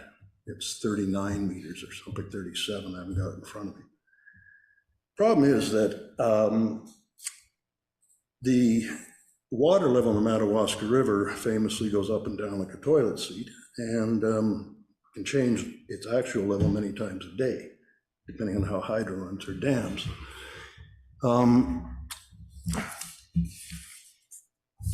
I believe again, on the surveyor's report, or the, engineer's report, the water level of the river is indicated as, I had it here.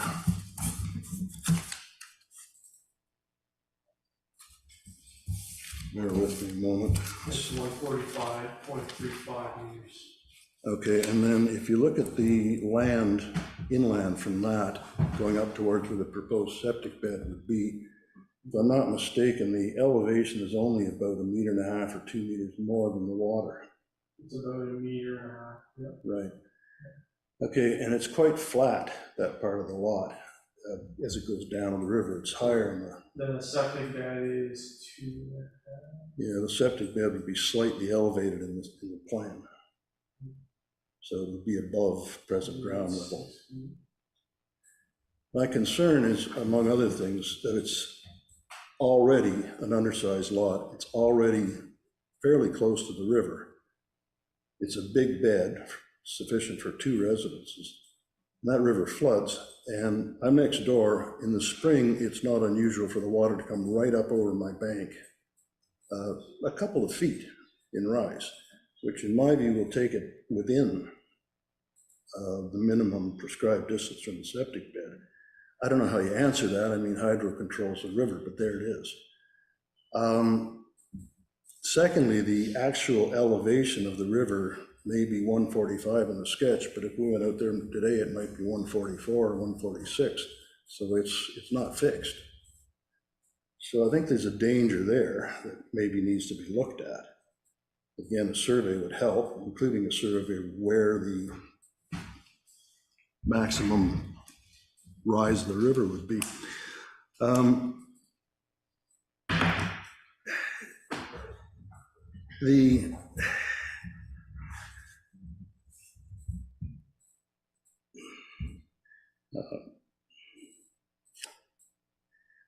I noticed the planner said this is actually maybe the first time we've dealt with a secondary residence application. Is that correct? Or? No. Oh. Sorry, through you, Mayor. No, this is relatively common. So I just want to clarify, the only thing that's being, that's under evaluation right now is the size of the lot. Understand. And if I may just provide some clarification. So I just refer back to the county official plan. So the requirements for secondary dwelling units, they're established. So in the province of Ontario, it's a top-down planning system, comes from the province down to the county, down to the township. That's how it's set up across the province. And so the county official plan establishes how secondary dwelling units function throughout the county.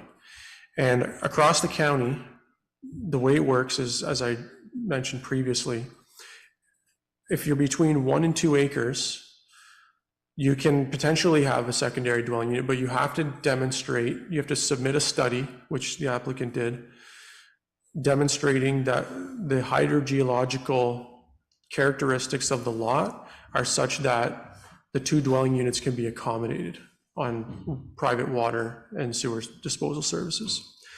So that's between the 1 and 2 acre mark. Okay, so this is about 1.6 and change. Over 2 acres, you don't need to demonstrate that, it's assumed, okay? So, I know you had mentioned, undersized, right? So I wouldn't use that to describe this proposal. It has to be evaluated. So you got to draw the line somewhere, right?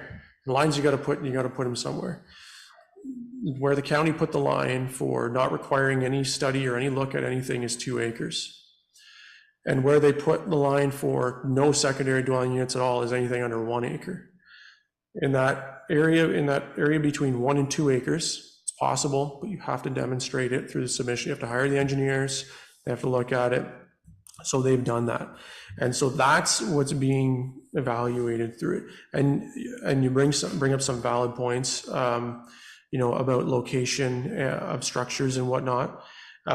What I can say in that regard is, so there are no requests that are being made for reduction of any other performance standards like front yard, rear yard, water setback, side yards, lot coverage, height, anything.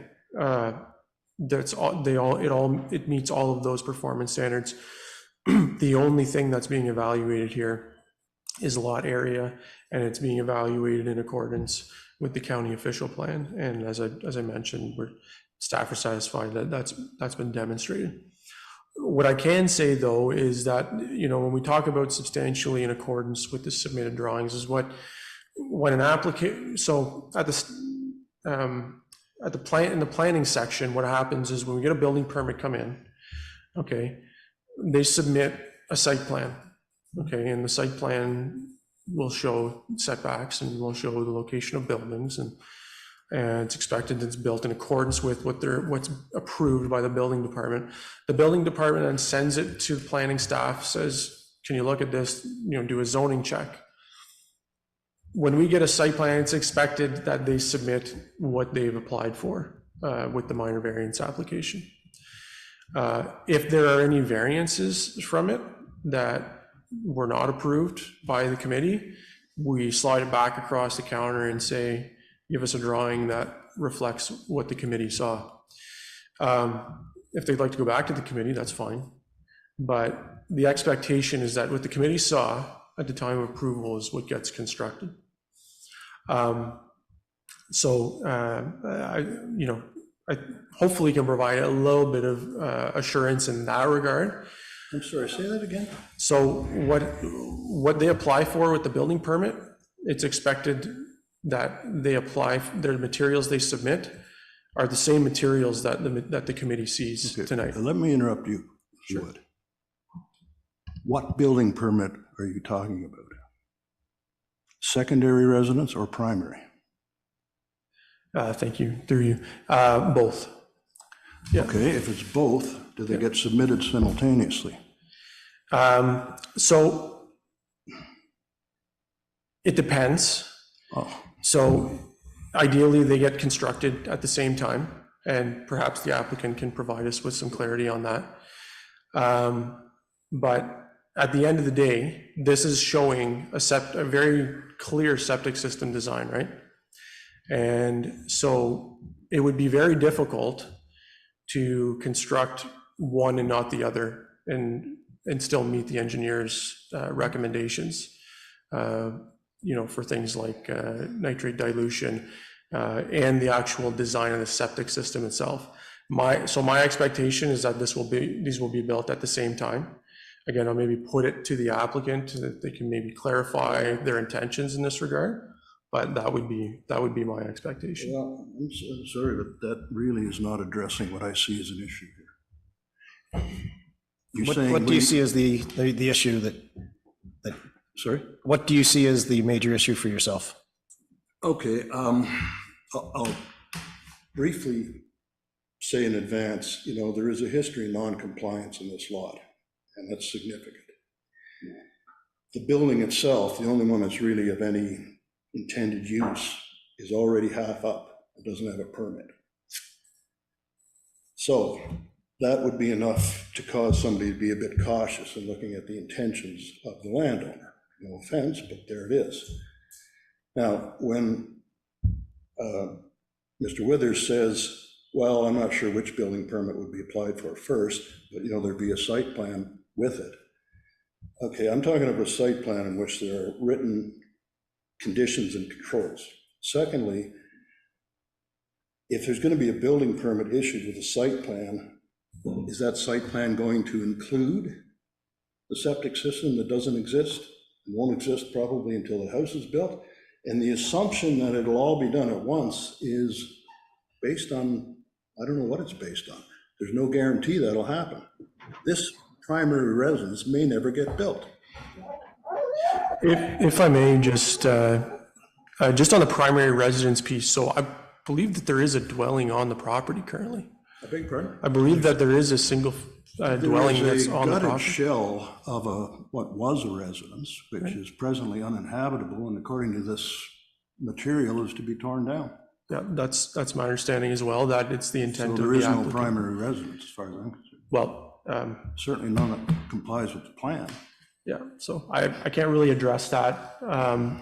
There is a dwelling, I mean, whether or not it's considered to be a nice house It or. doesn't comply with the engineer's drawings. It doesn't comply with the material file, the hydrogeologic. That buildings there now in the septic system are not in compliance with what's been submitted. Yeah, so maybe I can just, if it's okay, if it pleases the Yes. committee, have the applicant maybe address some of those questions. Thank you. Sure. Thank you. Can you just identify yourself, please? Yeah, Mark Wargy, the applicant. Would have loved to know that my neighbor did not want this built. I guess it would have been great to talk to you another time, Chris. But anyhow, that said, the primary residence that is on site right now has a fully functional bathroom, has electricity, and is fully functional. And to Eric's point, it may not be the nicest thing, but it is inhabitable and you can go and sleep there if you wish. The plan is intended to install the septic and grade and begin with the septic and grading before anything else commences. So to put your mind at ease, Chris, that would be step one, is to have the site graded and the septic installation completed, to then tie in and complete the coach house so that everything out of the main house can be moved in. Logistically, everything needs to get moved out of there, but I need somewhere to put it. And so once that gets moved into the coach house, then the primary residence will get torn down and rebuilt. That is the plan. And if you're concerned about the water level, having been there since 2012, I've owned the land for 11 years. I've only gotten use out of it for 6 of those years. If you want to talk about the history behind this, there was water damage, and I won't go into details, but a lot of headaches that have been had with the property, and we didn't get a ton of use out of the property over that time.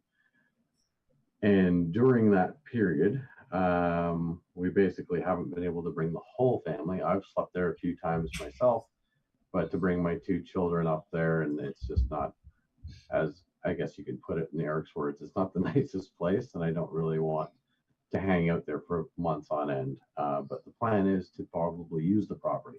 In the 11 years that we've been there, I've seen the water levels in the spring rise. They've never come up to as high as where the septic is proposed. And furthermore, as you can see from the grading plans, the septic will be raised from the original where the ground level is right now. So not only has the water never come up that high, but the ground itself will be even higher from that point. I don't think I need to go through this, but despite that, I don't know if I'm going to be perpetually shamed for proceeding without a permit. I don't think that's a secret amongst this council. But once that stop work order was given, I've literally done everything that everybody was asked for.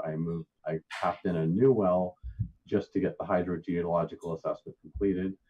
Got the septic and grading plan, designed an entire brand new primary dwelling, designed the coach house, sent all the plans for the application in. Everything met all the requirements. So I don't think my integrity needs to be further questioned beyond that point. And as Eric also mentioned, the application for the minor variance is just to approve based on the 1 to 2 acre.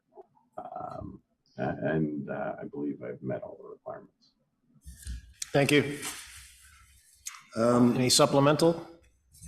Yeah, just for example, the report on the proposed septic system clearly says it requires something called a Waterloo biofilter, whatever system is some kind. Okay, again, is there any basis on which this township can enforce, can inspect, can prove that in fact that is what was built or what is built?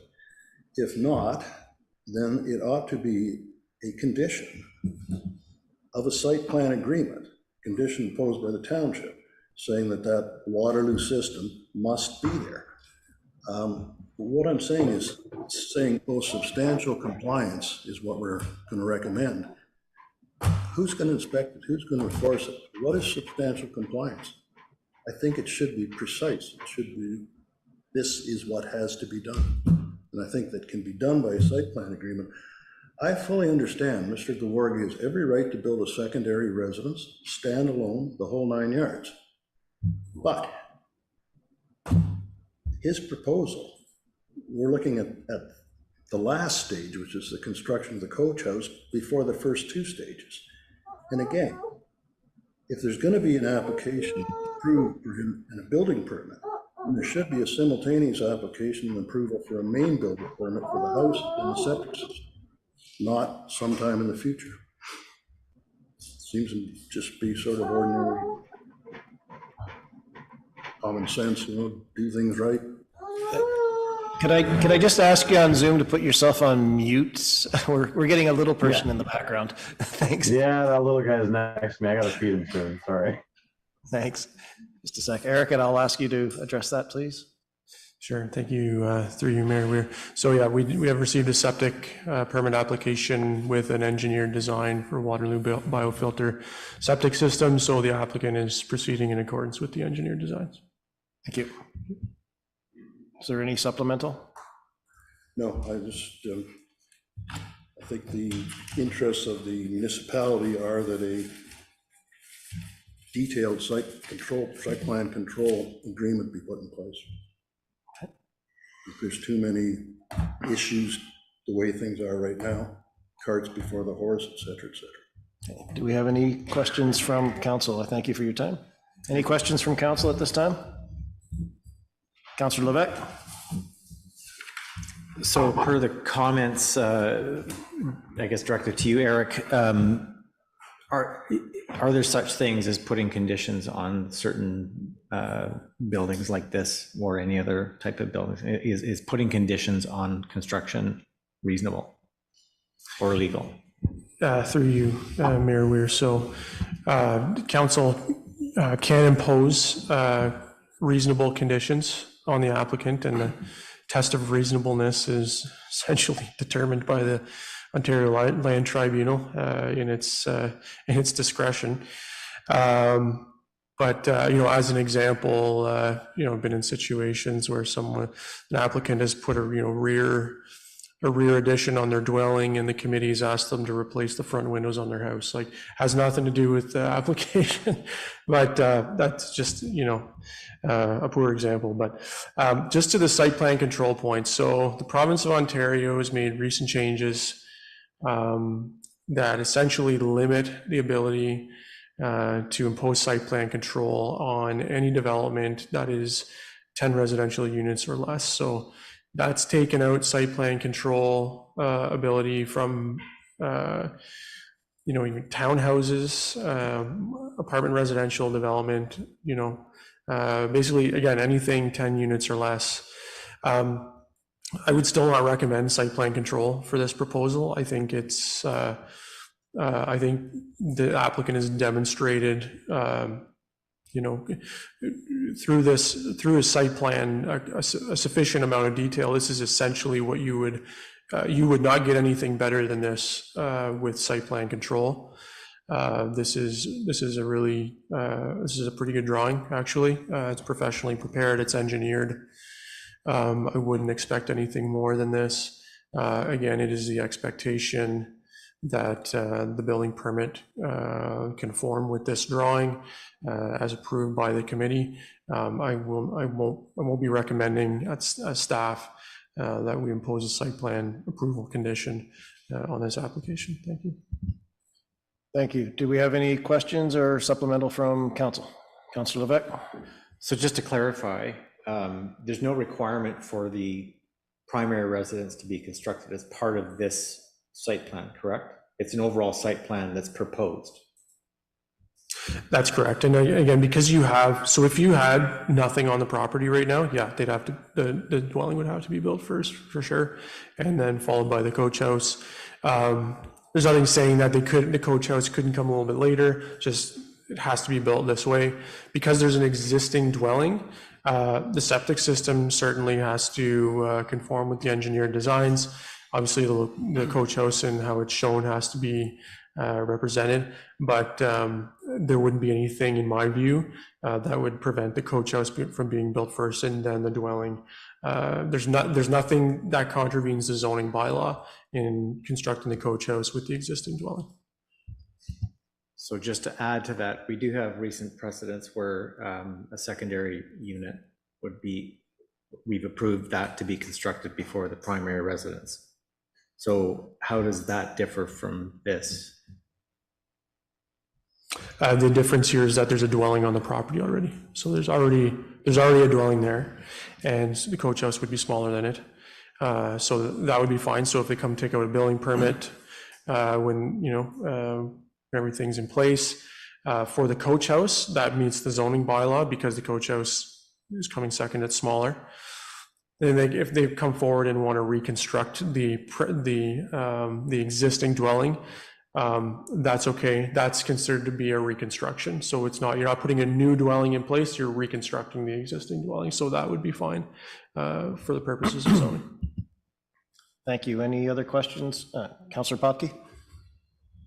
I'd just like to clarify, I guess, is there an active septic permit taken out on this second dwelling unit being built? I can confirm the applicant has submitted a septic application. It obviously can't be approved until the minor variance has been granted. Otherwise, they wouldn't know essentially the size of the septic, if it would be able to accommodate both dwelling units without the approval being given first. So we do have a septic application, but it hasn't been approved. Because myself, like I just went through building a new house and I thought all that had to be confirmed before you had to go ahead to start building anything. Yeah, so, yeah, you got to go through and they'll be required to submit, building permits and the septic permit before they go ahead and build. So what Christian is saying is that the septic permit, we have it, but it's not been approved yet. Like, we've got to hold it until the committee decides what they'd like to do with the application. But yeah, they'll be required to go through all the permits and whatnot. I think Mr. Gorgie's acknowledged that there's some history there, that there was some construction started. There's a stop work order put on the property to say basically you got to go through this process before you continue. So I think he's acknowledged that there was some error there, and he's looking to clean things up here. Okay. Any supplemental? No. Okay. Any other questions from council? Councillor Tripp. Thank you. Just to go back to the discussion about the secondary. So it had started, there was a stop work order put on it. So there'll be a new building application permit submitted. And then that would look at that building in terms of sight line. The question about the survey, or do we have the appropriate setback from the lot line? All of that would be done under the new application. And then if the building that is there now that was constructed in absence of a permit is not to the code, it would be demolished or taken down or modified to bring it up to standard. Yeah, that's correct. And through you, Mayor, oh yeah, for sure. Yeah, so it'll be inspected and it'll have to meet the Ontario Building Code for sure.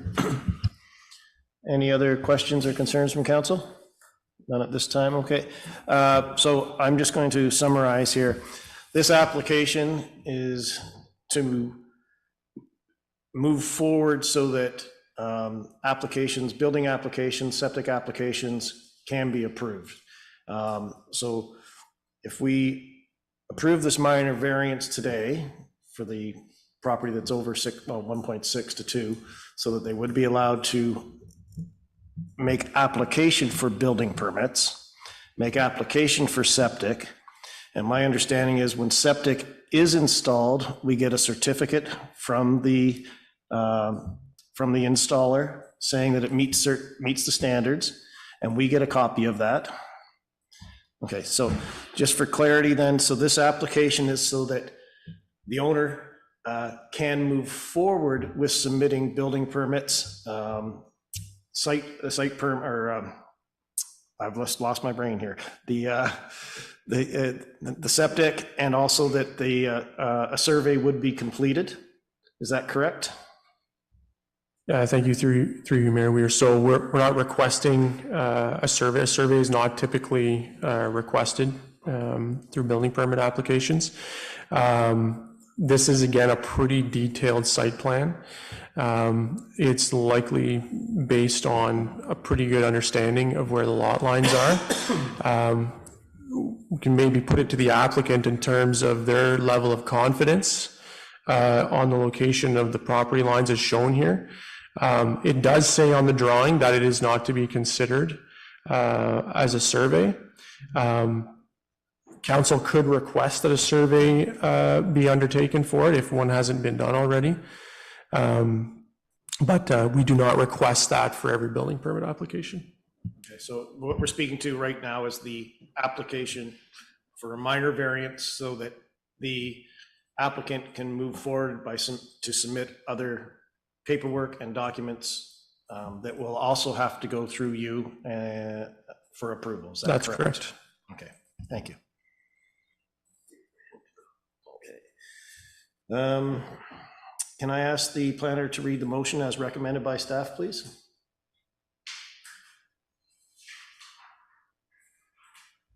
Yes, thank you, Mayor Weir, and through you. That council approves application A1622 to permit a secondary dwelling unit, coach house, on the subject lands in accordance with the following conditions. One, that prior to issuance of a building permit, the applicant provides confirmation that silt barriers are installed between the building site and the Madawaska River, and that such barriers are to remain in place for the duration of construction. Two, that the proposal be constructed substantially in accordance with the submitted application. And three, that a building permit is issued no later than 9 months following the date of issuing this decision. Can I ask for a mover from council? Councillor Thompson, do we have a seconder? Councillor Popke? All in favor of this application at this time? It's unanimous. Application is carried. Advise the applicant they are to receive notice of the decision made as previously noted. The motion is carried. This concludes this public hearing. Thank you to the members of the public for their attendance and their participation. I wish everyone a good evening and safe drive. And I thank you for your time and your concerns. Thank you. And the meeting will be adjourned at 5:07 p.m. Thank you. Yeah.